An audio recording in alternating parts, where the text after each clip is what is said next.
I'm very happy to introduce our next presenter who, again, you're double lucky this morning. This is another academic who has a really keen interest in what's happening in practice. In fact, our friend Lev Bonney, who will speak next, is someone who actually has feet firmly planted in both academia and in thought leadership with VantagePoint Performance, who is a training firm that is extremely focused on sales manager education, and so as a result is very dear to our hearts.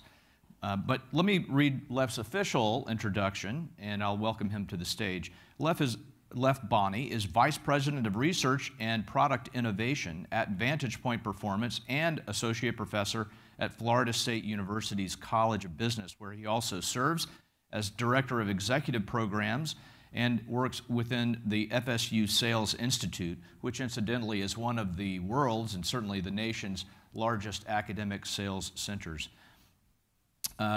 Lev at FSU helped launch the International Collegiate Sales Competition, the largest event of its kind, hosting over 350 sales students from across the U.S.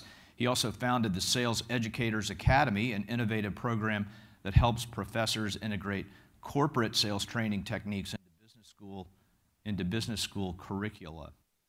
He also serves on the Sales Education Foundation's advisory board.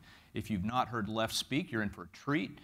He is an excellent speaker and has joined us in the past. It's always great to welcome you back to the Sales Management Association stage. Welcome, Lev Bonney.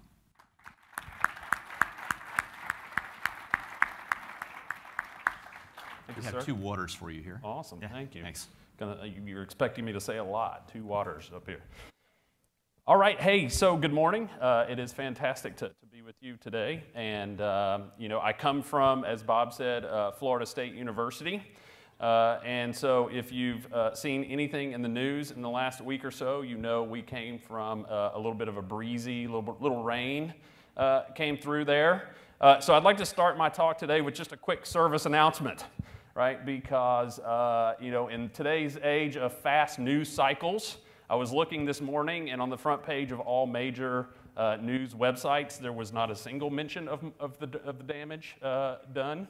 It's bad, right? It's really bad.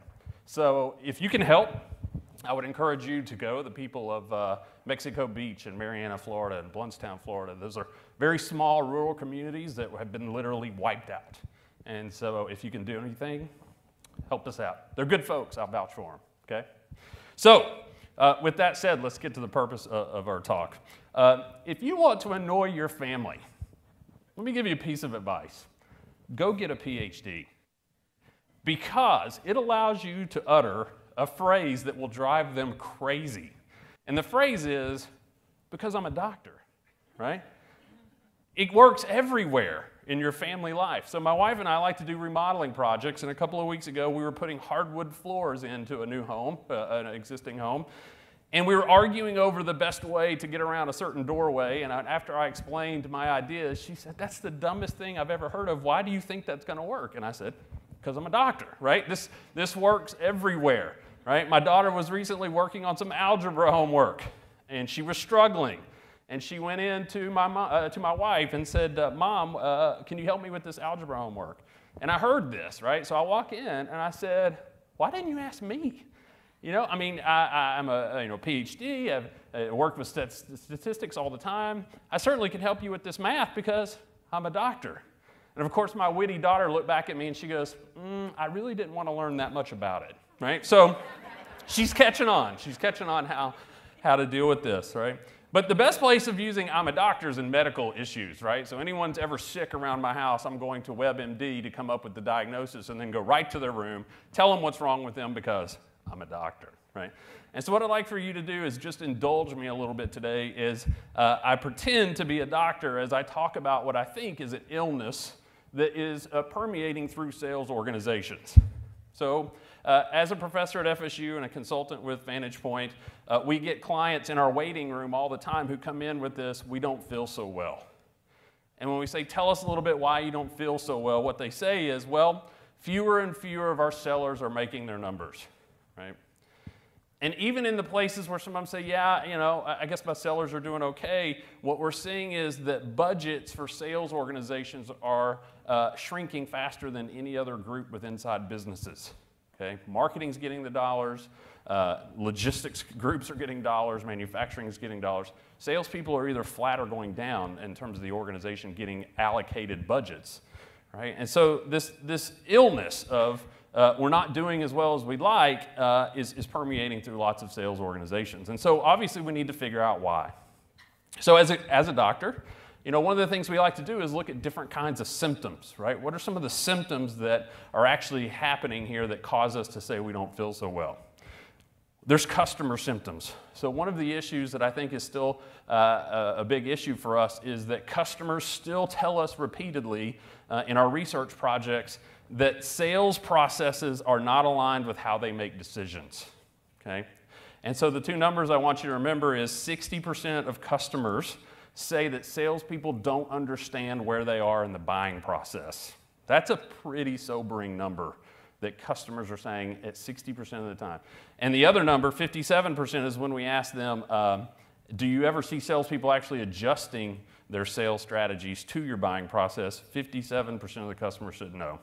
Sellers aren't adjusting what they're doing based on where we are in the buying process.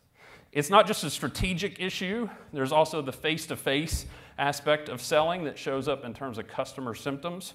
So we've been doing some projects with some different companies at FSU where we're looking at messaging. So what are some of the things that our salespeople are saying to customers? And so we attacked an industry that was easy to get access to, the software as a service industry. And so what we did is we had doc students actually reach out to software as a service companies and ask to see product demos. So if you sell that and you talk to one of our doctoral students, thank you. You didn't know you were, but thank you for spending some time with some of our doctoral students.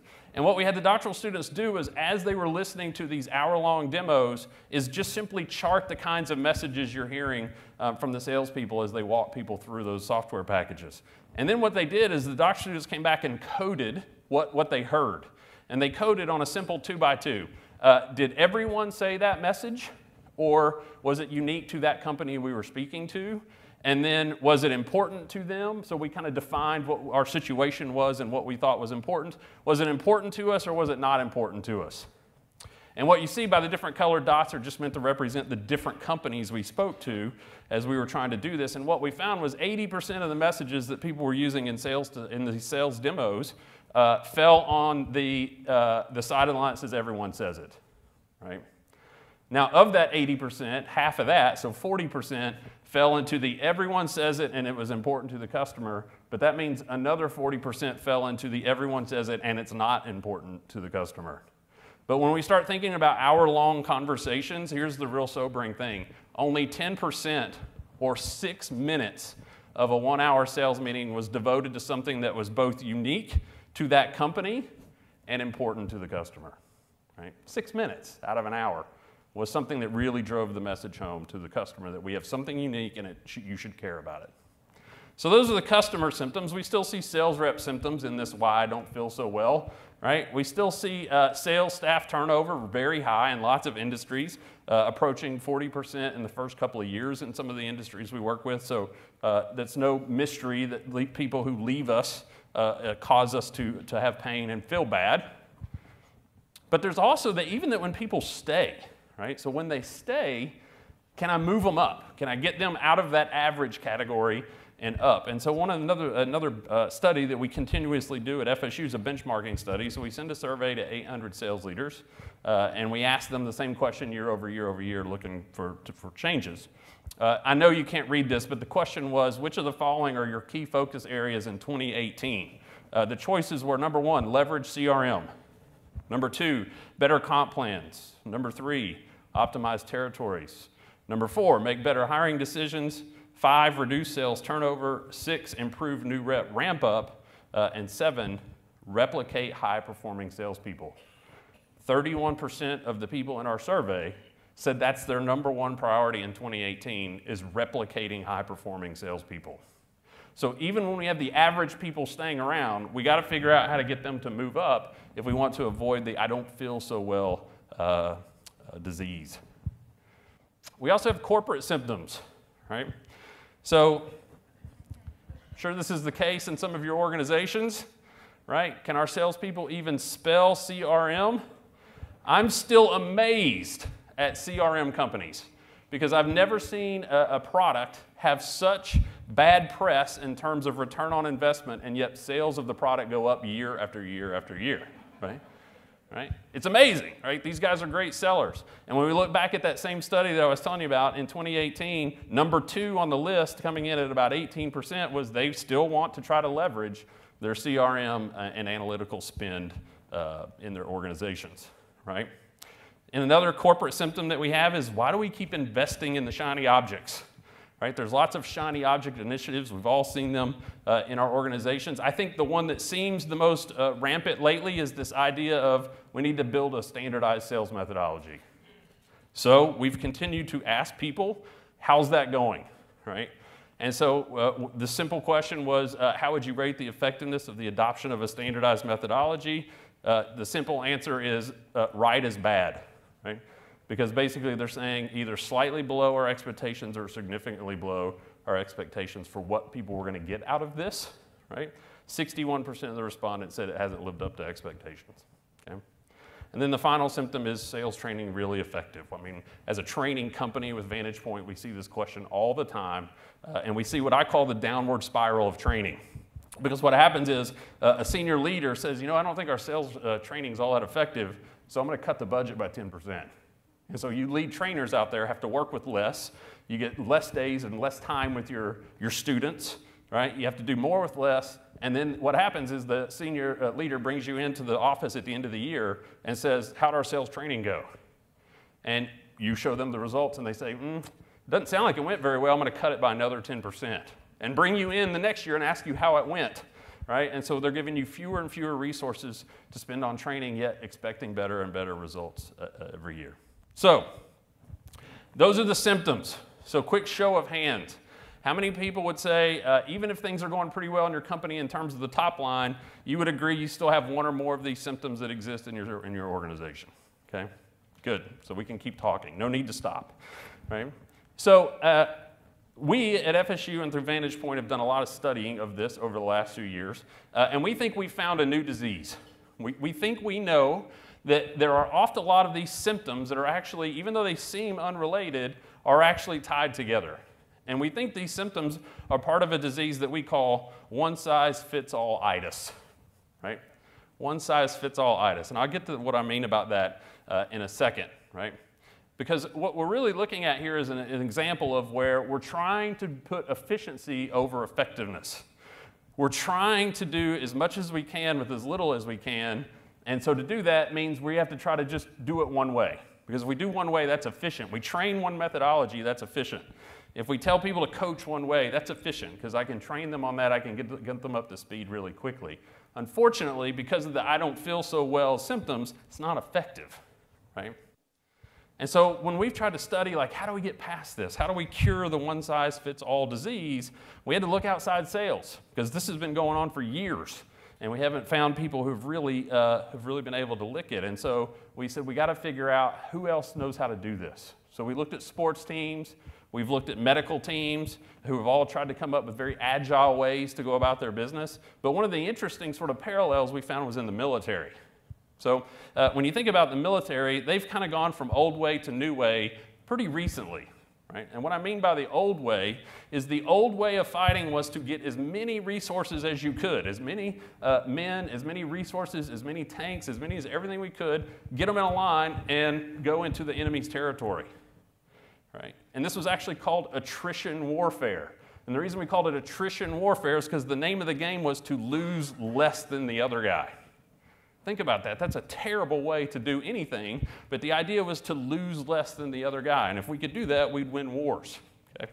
Well, this worked up until about Vietnam, and then things didn't go so well. And so the military said, we need a new way to think about this. And so they adopted a philosophy called maneuver warfare. And maneuver warfare says, no. Let's not line up a ton of resources. Let's be very strategic. Let's pick very strategic targets. We'll use highly skilled, very nimble, very agile teams. Launch them in, they'll take out these strategic resources, we'll cripple the enemy, and never have to send these 4,000 men onto a beach, okay? And that's a new philosophy. When you think about it, Navy SEALs, stealth fighters, all of this is a result of this overall new philosophy. Now, the interesting thing about this isn't a new way of thinking. In fact, Sun Tzu, who wrote The Art of War, his Art of War book is about maneuver warfare. It was written 2,500 years ago. But the reason we had to spend hundreds of years fighting in an attrition kind of way is because there was one missing link that didn't allow us to take Sun Tzu's theory and put it into practice. And that missing link was insight. Because now, on the battlefield, we have more information than we've ever had before. We have satellites relaying information to drones, relaying information to aircraft, who then relay it to battle command sitting over by the mountain, who then relay it to the frontline forces. They have so much information, they know exactly where to go. They know exactly how to miss the enemy, maneuver around, and hit those strategic targets in ways that doesn't require a massive loss of resources, right? Now, in this, I think, is a lesson for us in sales, because I think we should be trying to think through how do we adopt a more maneuver warfare mindset as sales leaders, right? So let's just go through this exercise, right? But before we do, I want you to think about what are the 3 ingredients that we need if we're going to be agile. If we're going to take this maneuver approach, what do we need? First thing we need is insight. We got to have that information that was missing for years. Now we have it, right? Then we need to spend time planning what we're going to do, and we need to execute. And as we go out into the world doing consulting work, what customers always want to tell us about is all the things they've done. Let me tell you about all the things we've done in the last year to try to improve sales performance, to which we usually say, how'd you know? How'd you know that's what you thought you should do, or how did you know that those were the right ways to go? And usually our customers really can't answer that question, right? We get the sort of gut feel intuition answers, we get the we talk to a few high performer answers, but they're really not using data to drive a lot of those maneuver type things that they're trying to do, okay? So what I'd like to do is just spend a few minutes talking about if we're going to adopt a new way of thinking in sales organizations, what's the information we need to, what's the insight we need to actually pull that off? So let's talk about this from a methodology standpoint. Here's the old way. Follow a well-designed, consistent process of selling. You know, I think if we went around and polled people in this room, there's an awful lot of people that say, boy, I sure would like my people to do that. And that's not a bad goal if they have no process at all. But here's really what you should be shooting for. We really should be thinking about getting our sellers to sell the right product at the right time, using the right strategy, right message, right tools. And then here's the kicker, based on the situation that they face, right? And that's the word that I think gets left out of this equation an awful lot are the situations that my team faces. Let me show you what I mean by this. We recently did a study. We had 800 salespeople in it. And we said, are there really different ways to sell? Do people really leverage different strategies and approaches when they go out to the market to sell products? And so one of the ways we found people sell is a consultative selling approach. Makes sense. Do some needs ID, build a solution, present it. Standard selling, okay? Challenger, disruptive selling, very real. There are people who go out into the marketplace and are very effective in changing the way the customer sees the world and then realigning that view so that it aligns with products and services we can provide. There are also still people who make a living on product expertise. And even though we try to say product pitching is bad, product pitching isn't bad, it's bad in the wrong situations. And there are a lot of sellers who are good at finding those situations where they can use that skill and they put it to good use. And then finally, value-based selling is where we're competing with budget from day one. The customer likes us, but we have to figure out how to make this fit in their budget. And so we're using ROI sort of concepts from the very first conversation with those customers, okay? So that's only part of the story though, because the next thing we did is we said, well, let's see if high performers use one of these strategies more than low performers or average performers.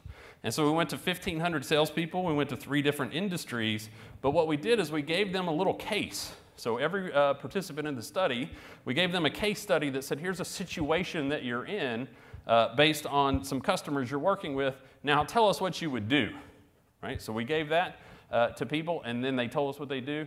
Then we gave them another one. We said, okay, now here's a different situation, different customer, different product, different need. What would you do? And then finally we did that one more time. So people in this study got 3 sort of cases that they read through, and they had to tell us each time, which of these sales approaches would you use? And here's what we found. Low performers all over the board. I mean, there was no rhyme or reason. They were sort of mixing consultative tactics with disruptive tactics, with products expertise tactics, and so it was a very mixed bag of how low performers were trying to sell, okay? But here's the interesting part. Average sellers, we said, hey, in scenario one, what would you do? And usually an average seller said, oh, I do consultative selling here. And we said, okay, great. Now, in situation two, what would you do? An average seller said, well, I do consultative selling. And we said, hey, scenario three, what would you do? And boom, consultative selling. Average performers are actually pretty consistent in the strategy that they're using to sell to different customers. But here's where it got really interesting. We gave the same, obviously, test, so to speak, to high performers. We said, what would you do? In situation one, they said, oh, yeah, I do consultative selling. Yeah, for sure. Now we gave them situation number two, and they said, whoa, here is where I need to leverage product expertise. That's what I would do. And then we gave them scenario three, and they said, no, no, no, customers got the wrong view. We need to disrupt, right? Now, when you think about this for a second, what do? We train sellers to do this. That's what average performers do. And we can't figure out, why can't we get more ROI on our training? That's because you're training people to average, right? We are. And if we really want to get people performing at a higher level, we got to train them to this. We have to train them to be agile in the different situations that they face and change the way they sell each time they see those situations. So what information do we need if we want to try to pull that off? Well, here's an example. So at VantagePoint, what we go in is try to help customers map their situations. And I'm going to move pretty quickly through this. If you want, there is a SMA webinar. I'll do a, Bob, there's a plug, SMA webinars, fantastic resources. We've done this discussion before, so if you want more on it, you can go check that out. But what we do is we figure out, hey, what kinds of situations do you have? And so we define the factors of that company's situations. This happens to be a staffing industry. And so some of the factors were things like, do they take a reactive or proactive approach to how they manage their workforce? Or is the customer open to ideas about talent sourcing, or are they not open to ideas about talent sourcing? Do they have very rigid HR policies or not so rigid HR policies? And when we sat down and looked at all the opportunities that company's salespeople had worked with, what we found was they had 5 very different situations. I show this because the way we're mapping here is visually you can see there are 5 very different situations that their sellers face in a pretty common day-to-day routine, okay? So once we know the situations, now we can figure out what works. And so what we did was we took those situations, we looked back at the last 6 months worth of opportunities, and we said, okay, when it was a proactive partner situation, what did you do when you won versus when you lost? And what we found was consultative selling in that situation had a lot higher win rate. And then we said, okay, what about stuck in a corner, which is just a clever name for another situation with this company. And what they found there was, well, now disruptive seems to also come into play. And you go on down the line where you can see there's different win rates by strategies that were used in the sales organization, okay? I'm going to skip this one. So what do we do with that?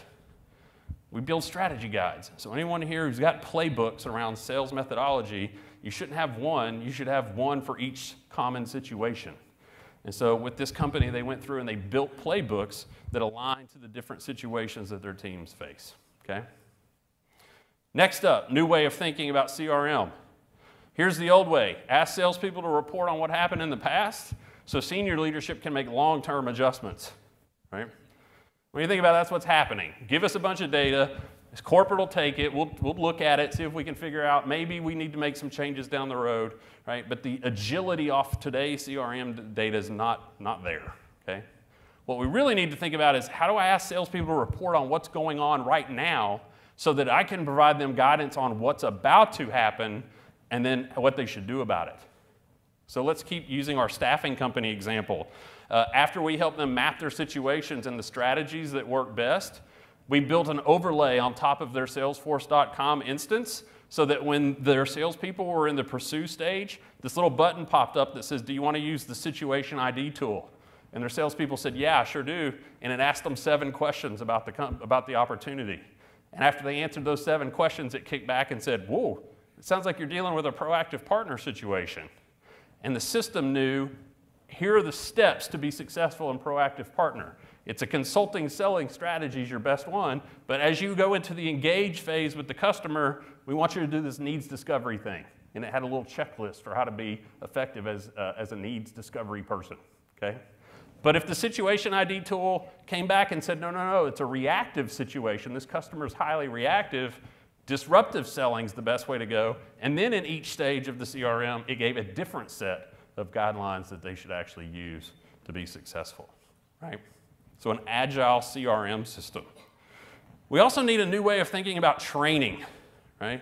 So here's the old way. All reps follow a sequence of training at defined tenure-based milestones, right? I would argue if we went around the room, did a survey, 90% of us would say this is how training works in our organization. If they stay to 12 months, they get to go to sales school or whatever it might be, okay? Here's the new way. Reps utilize different modes of learning to place more or less emphasis on areas of strengths and weaknesses. Now, this to me requires two really important pieces of insight. The first one is, where do we struggle as an organization? And so what we did with this particular client is we went in and we said, let's just see if we can help you understand where's the biggest pain, right? Before we just go start throwing training dollars at the sales organization, let's figure out where those training dollars should be spent. So the first thing we did is we figured out, well, who really drives sales? Because what we found is there are really sort of two types of companies in the world. There's the sales managers are really the ones driving sales. In other words, if I took a sales territory and took the rep out, it's still going to flourish because there's a really good manager sitting there making it go, okay? There's also another kind of company, which is the salespeople make it go. And if I took a manager out and that seat sat empty for a while, that sales team would still do great. They're good sellers, okay? So what we did in this particular company is we figured out, hey, your managers are actually the ones driving sales here, okay? And so your training dollars need to go there in this instance. And then we said, so now let's heat map what your managers are good at. Coaching basics, they were very good at it. They get a green light. Pipeline management coaching, they were very good at making sure the pipeline was full and healthy. Check, don't need to spend training dollars there. Coaching rhythms. What we found here was the frontline sales leaders had no real predefined rhythms of coaching. It was all ad hoc, just do it whenever you feel like it as the situation arises. So that's a problem, right? And then obviously the other red box was opportunity management coaching. Their sales managers weren't spending a lot of time talking strategically with their team about how to move an opportunity across the finish line, okay? We also mapped the sales team. So even though in this particular budget year, that wasn't the point of emphasis, in the next year, that's where they were going to spend their dollars. And we said, okay, great. When you go to do that, don't waste your money on foundational sales skills. Go further up the line. You have a pretty advanced team, okay? Now, that's at the organizational level. If you really want to get fancy, do this at the rep level. And so one of the things that we've also done for clients is we go in and we say, hey, if these are the 4 ways that people can sell, consultative selling, product-focused, disruptive, and value, what is an individual seller good at? And what you're seeing here are the boxes we believe are the key tactics that make up each of those strategies. So I've already referenced this earlier. Needs discovery, solution development, and solution presentation are the 3 key tactics for consultative selling. And what we can do is we can heat map individual sellers on those tactics. So for this particular salesperson's profile, they were a very technical seller, so they were pretty good at the solution development, not so good at needs discovery and solution presentation.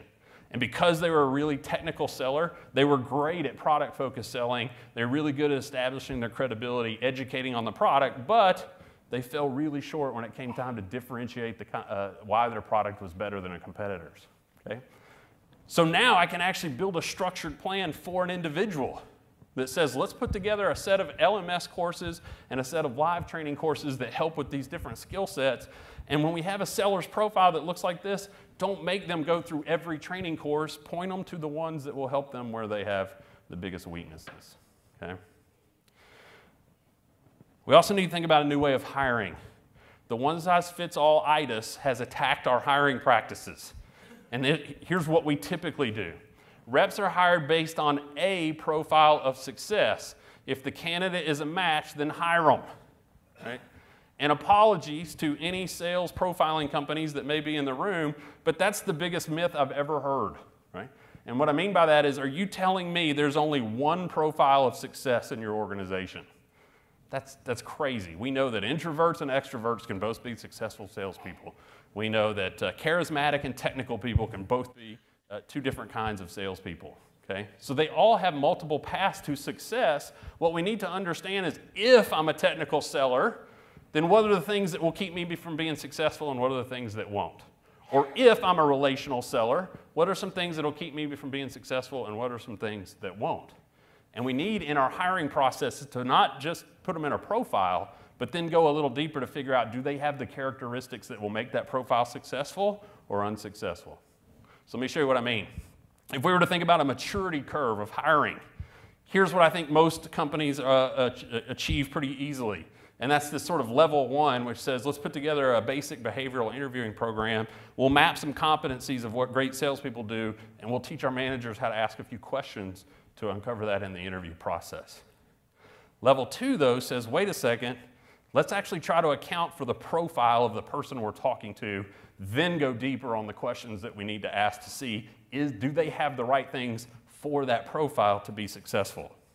So here's an example of a report that we just recently built for a large insurance company that says, let's map the profile of the type of seller, and then let's give the manager some insight on some interview questions to follow up with to make sure that that type of seller and that person are going to be successful. So in this case, you're seeing a report for Jane Doe. She's a relational seller, and then down in that bottom right-hand corner, we gave the manager, here are 3 key questions you need to make sure you explore with that seller type to make sure that Jane Doe really has what it takes to be successful as a relational seller, right? That's level 2. Level 3 is something different. I want to see how many people can finish this sentence, right? So this is the audience participation. Salespeople don't quit a company, they quit a manager, right? How many people believe that to be true? Right? So why in the world don't we account for the manager in terms of hiring profiles when we're in the recruiting and selection business? Here's what I mean by that. I could have the profile of someone who's going to be successful, but if I match them with a poison of a manager who doesn't mix with that person, I just killed the profile. In other words, all that valuable insight I just gained about, well, they could be successful, I put them with the wrong manager, it doesn't matter, right? So what I really think we have to be striving for is this level 3 of hiring agility, which is rep manager matching program, right? Because if we really want to be effective with this, what we need is actually eHarmony for reps and managers, right? And this isn't out of the realm of possibility. So we're already working with that same client that we've taken to level 2 to say the next year, let's think about level 3. And level 3 goes like this. We're going to actually ask all your active managers to take a test, an assessment. We're going to profile them, okay? We're going to build profiles of manager types, and then we're going to come back through and look at success rates of different candidate types under each of those managers. Because if we can benchmark that, then what we do is when you get a candidate A who shows up and they're an expertise seller, you'll know they're going to do really good under manager types 1 and 2.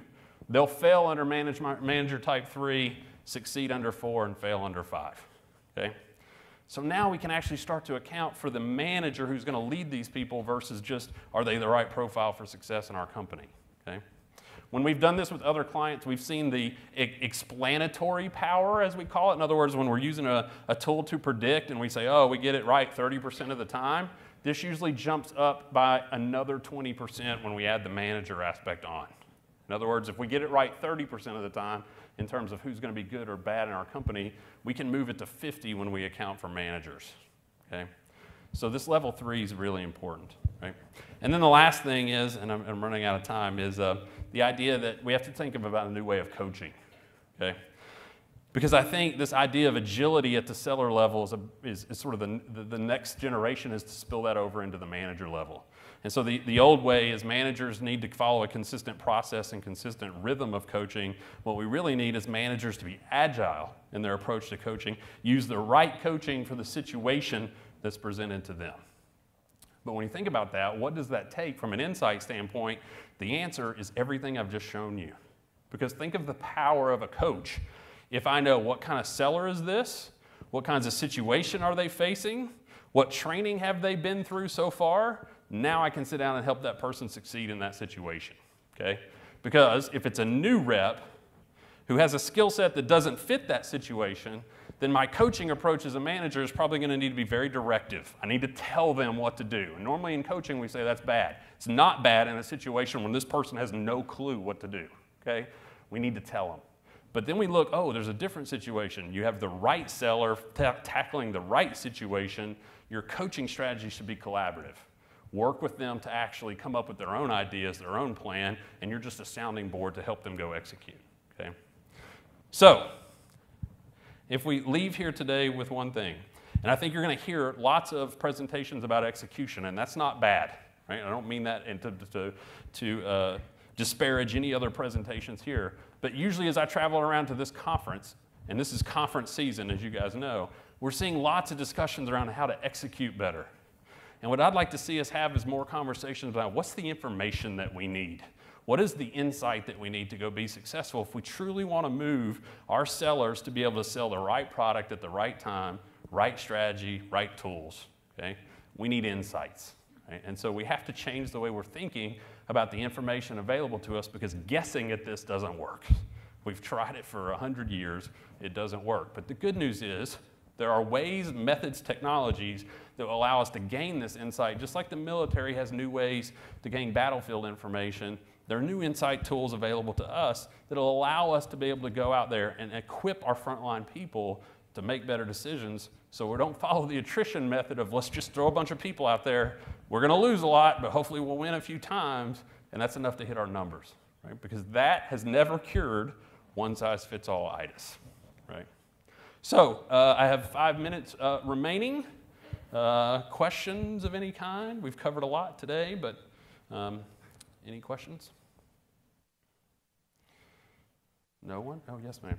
What are your thoughts on finding sales reps who are themselves agile enough to perform in the different areas of disruptive selling, value set, those 4 different quadrants? Yeah, well, a couple things. As we're doing lots of research on this now, we haven't found the unicorn of the salesperson who excels at all of those, okay? There are trait-based characteristics of sellers that will lead them to be good at 1 or 2 of those naturally. The other 2 really have to be trained and built, okay? So one of the things I think you need to be looking for is a couple things. One is, do we tend to see disruptive selling as sort of our base way of going to market? And if so, then look for sellers who have that as their natural way to sell and then train them in the other ones, okay? Otherwise, if you say, well, no, we don't really have this, this ability, or, you know, we're fairly, the different strategies are fairly random across our opportunities that we face. Well, in that case, then hiring isn't the way you're going to solve that problem. It's all training at that point. But helping sellers understand, hey, you're really good at consultative, you're going to struggle for disruptive, so do one of 2 things. Train yourself to be better at it, or know when to bring a disruptive seller into the conversation. And that's where those playbooks come in handy, right? So when we built playbooks like that were situational, what we saw was new salesperson ramp-up time actually improved. Because after they got past foundational skills, they were ready to start talking about, okay, where does this work and where do I need to make adjustments? So it's a long-winded answer, but hiring only works if you see a pretty consistent, or solving it with a hiring solution only works if we have a pretty consistent set of strategies we're using. If it's pretty random, then it's a training issue. Yeah. Any other questions? Yeah. So the example that you had of the 7 questions that steered the seller into one of the 3, you had the 3 out of the 4. Yep. Can you explain to us or give us insight at how'd you boil it down to those 7? Yeah. And can I have them? Yeah. I wish you could, and I say that like in a very serious way. So when we did the study saying, can we actually identify strategies salespeople use consistently? And study 2 was, where do high performers use those more than others? And what we found is that the high performer is agile. We actually did a 3rd study that said, can we identify situations that are common across industries? And that's where we hit a big roadblock, right? Because what we found was situations truly are unique to the industry. And what I mean by that is one of our clients was a huge senior living healthcare company, senior living community company. The factors that make up the sort of define the situation, one of them is family dynamics. In other words, if my family is in turmoil about what we should do with grandmother, the chances that we'll pick a community go way down. In other words, we'll probably try to keep her at home. But if the family is highly aligned in what we should do, then usually they move into a community very quickly. Can I use that factor when I go talk to a software company? You know, so it's so unique to that industry that those situational factors, I wish I could tell you there's this magic for each one. There's not. But what there is magic in is you can go into an organization and do some research and figure out, okay, there really are 7 factors that drive how we sell, right? And by the way, that should be your dependent variable, not wins and all that. It changes how we sell. So in other words, that family dynamics has a huge impact on how we sell, okay? And so when we go in and do the research, that's what we're looking for. What are the factors that drive variance across different selling approaches? And that's what we want to try to cluster and build categories on. Yeah. Anything else? You really do need a giant hook for me, Bob. Did you bring it? No. All right. Thank you so much. Thank you so much. Always great. Thank you, Bonnie.